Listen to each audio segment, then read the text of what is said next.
बात है। अगर ये पुरुषों को भी होता तो कोई शर्म नहीं होती, जो चीज कॉमन है उसमें कोई शर्म नहीं होती, लेकिन जो केवल ये महिलाओं के साथ है, इसलिए ऐसा नहीं मैं कह रहा कि बिल्कुल भी शर्माने की जरूरत नहीं है या ओपनली इसके बारे में बात करने की जरूरत है, लेकिन एक लिमिट से ज्यादा शर्माने की या झिझकने की भी जरूरत नहीं है, क्योंकि चाहे ये शर्म का मुद्दा हो लेकिन ये आपकी सेहत से जुड़ा हुआ है। बहुत ही इंपॉर्टेंट 50% आपकी हेल्थ, आपकी गायनोकोलॉजिकल हेल्थ पे डिपेंड करती है। आपने देखा होगा, आप में से बहुत सारे लोग सैनिटरी नैपकिन यूज करते होंगे, चाहे खरीदते ना हो, लेकिन बिकता वो दवाई की दुकानों में, दवाई की दुकानों में बिकता है, चाहे उसको वो काली पन्नी में लपेट के बिकते, लेकिन बिकता वो दवाई की दुकानों में। इससे साबित होता है कि वो सेहत का मुद्दा है। लेकिन हमारी सामाजिक संरचना ऐसी है कि इसके बारे में खुल के बात करने के लिए आप लोगों को शायद मना भी किया जाता होगा कि बताना नहीं है। अब उसकी वजह से क्या होता है, ज्यादातर लड़कियों को पहली बार जब ये मासिक की समस्या होती है तो उनको पता ही नहीं होता उसके बारे में कुछ भी, वो डर जाते हैं, मुझे कोई भयानक बीमारी तो नहीं होगी। फिर जब वो घर जाते हैं तब उनकी माँ, दीदी, भाभी जो होती है वो उनको समझाते हैं, लेकिन उससे जुड़े, सेहत से जुड़े हुए जो पहलू है उसके बारे में कोई नहीं समझाता। ज्यादातर लोगों को ये लगता है, इवन आप लोग के छोटे बच्चे हैं, अभी पढ़े लिखे लोगों को, जो एडल्ट्स हैं, उनमें से बहुत सारे लोगों को ये नहीं पता होता कि ये पीरियड्स होते क्यों होते हैं पीरियड्स। बहुत सारे लोगों को पढ़े लिखे, घर जाकर के पूछना, आपके घर में जो एल्डर लेडीजों को पूछोगे तो ज्यादातर लोगों को पता नहीं होगा, या जवाब देंगे कि शरीर से गंदा खून निकलता है। ऐसा नहीं, ना तो वो गंदगी है, ना उसमें कोई शर्म करने की बात है, ना कोई बीमारी है, ना कोई वो गंदा खून निकलता है। होता क्या है कि हर महीने शरीर अपने आप को तैयार करता है, प्रिपेयर करता है बच्चा पैदा करने के लिए। हर महीने वो तैयारी होती है, लेकिन हर महीने बच्चा तो नहीं पैदा हो सकता, उसका तो टाइम होता है, शादी होगी उसके बाद होगा, वो भी 1 या 2 या 3 होगा, सरकार ने तो कहा 2 ही। तो बाकी टाइम जो वो तैयारी होती है वो इस तरह से समझ लीजिए कि आपके घर पे गेस्ट आने वाले हैं, आपने उनके स्वागत के लिए शामियाना लगाया, टेंट लगाया, कुर्सियां लगाई, सब कुछ अरेंजमेंट किया, लेकिन फाइनल टाइम पे फोन आता है कि नहीं आज नहीं आ सकते, तो वो हटाओगे ना। तो शरीर के अंदर जो तैयारी होती है हर महीने, लेकिन जब प्रेगनेंसी नहीं होती तो वो तैयारी जो खत्म होती है, तो उसके लिए जो शरीर में नए सेल्स और खून की धमनियां, क्योंकि जब नया बच्चा आएगा तो उसको भी सब कुछ चाहिए, पोषण चाहिए माँ के शरीर से, तो वो सब जो बनता है वही टूट के बाहर निकलता है।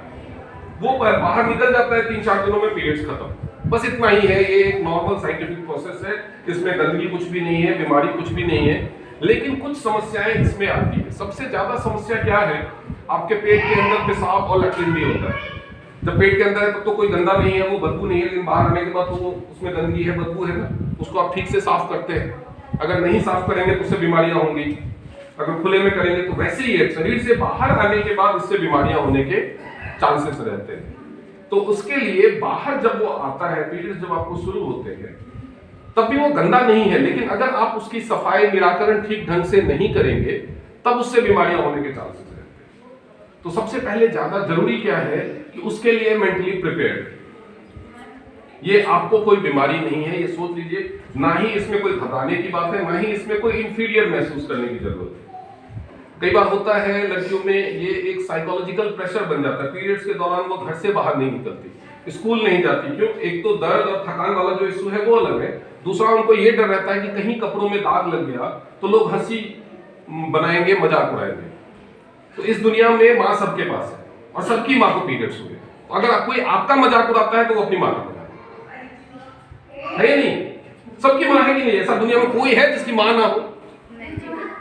सब माँ तो सबकी है, उसको भी यही पीरियड्स होते हैं सेम तौर पे। तो अगर वो आपका मजाक उड़ाता है इसका मतलब वो अपनी माँ की भी इज्जत नहीं करता, तो ऐसे इंसानों की क्या परवाह करनी है?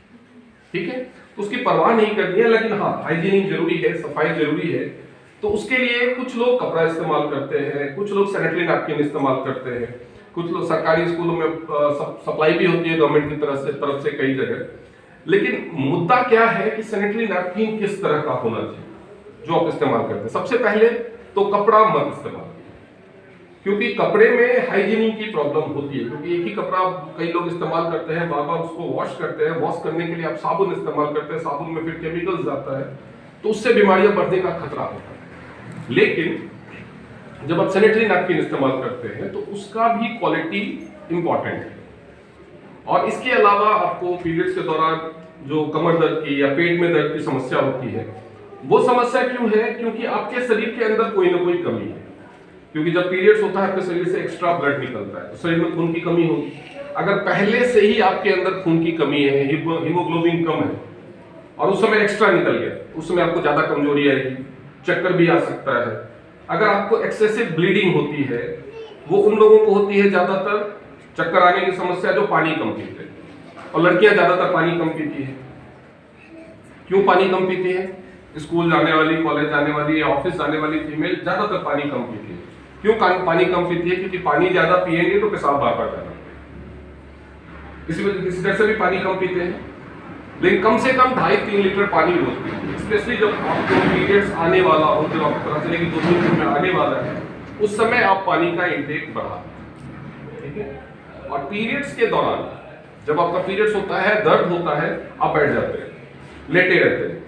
फिजिकल एक्टिविटी बंद मत कीजिए, बल्कि हो सके तो बढ़ा दीजिए, वॉक करना। क्योंकि अगर आप चलते फिरते रहेंगे, आपका ब्लड सर्कुलेशन ठीक रहेगा, तो आपको पीरियड्स में पेन कम होगा, कम महसूस होगा। सुबह का ब्रेकफास्ट कभी मिस मत कीजिए। सुबह स्कूल आने के लिए लेट हो रहे हैं तो बाल बांधना जरूरी होता है, नाश्ता नहीं करते, होता है ना सर? तो भले अगले दिन से 15 मिनट पहले उठना शुरू कीजिए, लेकिन सुबह का ब्रेकफास्ट कभी मत मिस कीजिए। क्योंकि सुबह का ब्रेकफास्ट अगर आप मिस करेंगे तो आपको पीरियड्स के दौरान ये सब परेशानियां ज्यादा, ठीक है। उसके बाद भी अगर आपको ब्लीडिंग बहुत ज्यादा होती है या ब्लीडिंग बहुत कम होती है, ब्लीडिंग अगर 4 दिन 5 दिन से ज्यादा चलती है, तो कुछ ना कुछ एबनॉर्मलिटी हो सकती है, ठीक है। अगर आप घर में नहीं बताएंगे तो किसी को पता ही नहीं चलेगा, या घर में बताएंगे और आपको सामने से जवाब मिलता है कि नहीं ऐसे ही होता है, सबके साथ ऐसे ही होता है, टेंशन मत ले, अपने आप ठीक हो जाएगा, शादी के बाद ठीक हो जाएगा, ऐसे जवाब मिलता है ना, तो ये जवाब को भी एक्सेप्ट नहीं करना है। क्यों? अगर आपने बताया ही नहीं, मान लीजिए कई बार क्या होता है, शरीर के अंदर ओवरी होती है या यूटेरस होता है, उसमें अगर कोई सिस्ट बन जाए, गांठ बन जाए, हो सकता है, नॉर्मल है। शरीर है, जब नाक पे और मुंह पे पिंपल्स निकल सकते हैं तो शरीर के अंदर भी निकल सकते हैं, उसमें कोई बीमारी ऐसा नहीं कि कोई अंदर जैसे बोलते हैं ना सिस्ट, तो ऐसे समझ लीजिए कि जैसे आपके गालों पे पिंपल निकलते हैं, वैसे शरीर के अंदर पिंपल निकलना होगा। तो जब यहाँ की स्किन पे निकल सकता है तो अंदर भी निकल सकता है, शुरुआत में वैसा ही होता है। लेकिन अगर आपने जब गाल पे पिंपल निकलता है तो वो तो दुनिया को दिखता है, तो आप तो 36 उपाय करना शुरू कर देते हैं, उसके लिए तुरंत टेंशन हो जाती है कि क्या करें, अंदर का तो दिखता नहीं है, तो वो कैसे पता चलेगा? तो उसी के लक्षण है ये, पीरियड समय से पहले हो जाना, समय से लेट होना, कम दिनों तक ब्लीडिंग होना या ज्यादा दिनों, क्योंकि शरीर किसी तरह तो बताएगा ना कि अंदर कुछ पिंपल निकला है। लेकिन अगर आप शर्म के मारे या डर के मारे किसी को बताएंगे तो क्या होगा? बहुत लोगों को डर लगता है कि डॉक्टर के पास ले जाएंगे, इंजेक्शन देना पड़ेगा, तो डरना नहीं है। क्योंकि अगर आप नहीं समय पे उसको बताएंगे तो वो धीरे धीरे बढ़ता जाएगा, वो ट्यूमर बन जाएगा। फिर भी अगर नहीं बताएंगे तो ट्यूमर कैंसर हो जाता है। आपने देखा होगा बच्चेदानी का कैंसर, ओवरी का कैंसर, सर्विक्स कैंसर आजकल महिलाओं में बढ़ रहा है। क्यों बढ़ रहा है?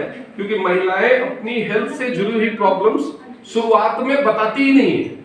जब वो तिल का ताड़ बन जाता है तब बताती है, जब उनसे बर्दाश्त से बाहर हो जाती है चीजें तब बताती है। तो ये छुपाना नहीं है। बताने के बाद भी अगर आपको 1 महीने 2 महीने टाला जाए कि नहीं ये ऐसे ही होता है, तो 1-2 महीने फिर भी ठीक है। लेकिन अगर आप देख रहे हो कि 1-2 महीने में भी ठीक नहीं हो रहा है, एबनॉर्मल पीरियड कभी कभार हो जाता है, जैसे एग्जाम का टाइम है, आपको एग्जाम का स्ट्रेस है, तो स्ट्रेस की वजह से भी ज्यादा ब्लीडिंग हो सकती है, या पीरियड रुक सकते हैं, पहले लेट हो सकता है, या घर में किसी ने डांट दिया, आप 3-4 दिन से टेंशन में हो, खाना नहीं खा रहे हो, या शादी वादी फंक्शन है, आप रात को जाग रहे हो 2-3 दिन से, ऐसे रूटीन में अगर कुछ चेंजेस आते हैं तो ये हो सकता है। लेकिन ये 1 से 2 महीने में फिर से नॉर्मल हो जाना चाहिए।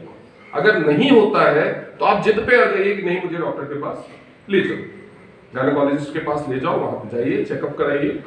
ज्यादातर केसेस में शुरुआती लेवल में जो अगर आप डॉक्टर को कंसल्ट कर लेंगे तो 200-500-1000 रुपए की दवाई में ही प्रॉब्लम ठीक हो जाएगी और आप हमेशा बचे रहेंगे। जैसे बाकी कुछ बीमारियां हैं, नाक होता है, नाक से पानी गिरता है ना, जुकाम होता है, तो हर टाइम तो नहीं गिरता।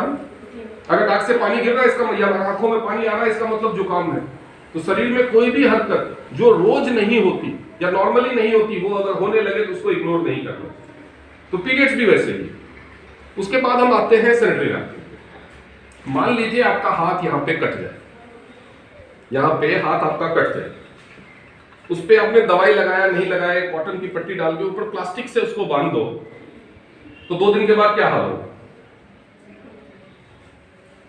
यहाँ पे सूजन जैसी आ जाएगी, सुन्न हो जाएगा, पूरा वाइट हो जाएगी, उंगली का स्किन सड़ने लगेगा।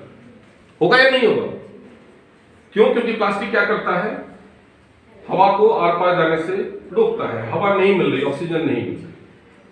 आप लोगों ने एक टर्म सुना होगा, पसीने की बदबू। किसको किसको लगता है कि पसीने में बदबू होती है? हाथ उठाइए। किसको किसको पता है कि पसीने में बदबू होती है? किसको किसको पता है पसीने में बदबू नहीं होती है? कुछ पता ही नहीं है। नहीं पता है, लेकिन एक दूसरे को देख रहे हैं, कोई उठाए तो मैं भी उठाऊं, नहीं तो नहीं है। पसीने में बदबू होती है, किस किस को पता है? आपको पता है ना, पसीना जब आता है तो बदबू आती है, लेकिन माथे पे पसीना आता है उसमें बदबू नहीं आती। लेकिन जूते में जो सॉक्स में पसीना आता है उसमें सबसे ज्यादा बदबू होती है। ऐसा क्यों होता है? क्योंकि माथा जो है, माथे का पसीना हमेशा खुली हवा के संपर्क में रहता है, और जो सॉक्स में जो पसीना आता है उसमें हवा नहीं लगती। तो हवा में जो ऑक्सीजन होती है वो ऑक्सीजन बैक्टीरिया को मारता है। पसीने में जो बदबू होती है, पसीना तो केवल नमकीन पानी है, पसीने में कोई बदबू नहीं होती, वो बैक्टीरिया की बदबू होती है, क्योंकि जहां पे पसीना आएगा वहां पे बैक्टीरिया बनना शुरू हो जाते हैं। तो वैसे ही जब आपको घाव है, वहां पे कट गया, वहां पे आपने एक पट्टी लगाई, ऊपर से प्लास्टिक बांध दिया। कई लोग करते हैं ये गलती, क्योंकि हाथ में है तो कहीं पानी न लग जाए पट्टी में, इसलिए प्लास्टिक बांध देते हैं। वो घाव और खराब हो जाता है। क्यों? क्योंकि वहां पे ऑक्सीजन नहीं जाता और बैक्टीरिया होता है। सिमिलर वे सैनिटरी नैपकिन, आप जो भी सैनिटरी नैपकिन लोग स्टेफ्री, विस्पर, सी, सोफी, पता नहीं कौन कौन सा ब्रांड है, लोग यूज करते हैं, तो देखते हैं कि उसमें प्लास्टिक का लेयर रहता है पीछे। प्लास्टिक का लेयर क्यों रहता है? कि जब वो दबेगा, कुचलेगा तो खून बाहर ना निकले और कपड़े में ना लगे, लेकिन वो ऑक्सीजन का सप्लाई रोक देता है। तो उसकी वजह से बैक्टीरिया भी तेजी से बढ़ता है। तो बैक्टीरिया तेजी से बढ़ेगा तो उससे क्या फायदा? तो होने वाला नहीं है, बीमारी ही बढ़ेगी। दूसरा, आप सब लोग में से इतने कौन कौन है जिन्होंने गूगल पे आज तक कुछ भी सर्च किया है? हाथ उठाइए। गूगल पे कुछ भी सर्च किया हो? आपने किया है? देखो, इतनी छोटी सी बच्ची इसने किया है, बाकी लोगों ने नहीं किया। सब घर में स्मार्टफोन पे तो करते हैं, गूगल पे नहीं और नहीं कुछ तो गाने तो जरूर सर्च करते हैं, गाने और डांस करते हैं ना। तो आज आप लोग अपना डायरी और पेन निकालो, मैं आपको 2-3 चीजें बताता हूँ, वो जाकर गूगल पे सर्च करना। जिनके घर में भी स्मार्टफोन है, डायरी और पेन निकालो।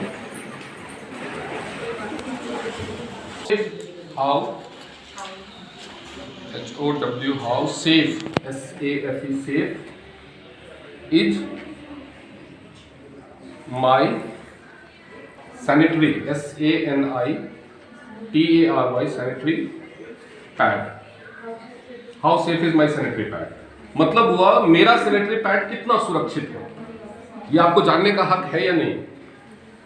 कि आप जो भी बाजार से सैनिटरी पैड खरीद रहे हैं वो कितना सुरक्षित है, ये जानने का हक तो है आपको। पैसा देकर के खरीद रहे हैं आप, तो ये गूगल कीजिए। अब दूसरी चीज गूगल कीजिए, can sanitary pad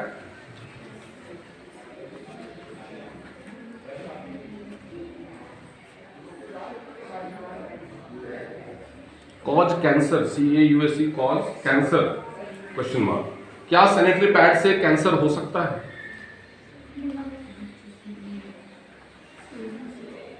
normally sanitary pad से क्या क्या प्रॉब्लम होती है वो मैं आपको प्रैक्टिकली दिखाऊंगा कि क्यों होती है। ये दोनों चीजें आप घर पे जाकर गूगल करना, तो WHO, वर्ल्ड हेल्थ ऑर्गेनाइजेशन के बहुत सारे और भी बहुत सारे इंडिपेंडेंट ऑर्गेनाइजेशन के रिपोर्ट है। लोगों को जब बताया जाता है कि सैनिटरी पैड से कैंसर हो सकता है, तो लोगों को शुरुआत में यकीन नहीं होता कि सैनिटरी पैड तो शरीर के बाहर लगाते हैं, वो तो जो शरीर से वेस्ट ब्लड निकला उसको सोखने के लिए, उसके बाद उसको डस्टबिन में फेंक दिया, उससे कैंसर कैसे हो सकता है? मैं आज आप लोगों को लाइव दिखाऊंगा कि सैनिटरी पैड से कैंसर हो कैसे सकता है, उसमें ऐसा क्या होता है।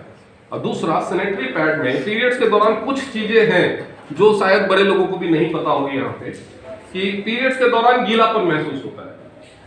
तो आपने पैड लगाया है तो भी गीलापन महसूस होता है। अगर आप इसकी शिकायत अपने घर के बड़े लोगों से करोगे, मम्मी से, सिस्टर से, भाभी से, दीदी से, किसी से भी, तो बोलेगे पीरियड्स में ऐसे ही होता है, इचिंग होती है, खुजली होती है, गर्मी महसूस होती है, कई बार तो रैशेस हो जाते हैं, छाले पड़ जाते हैं, रेडनेस हो जाती है।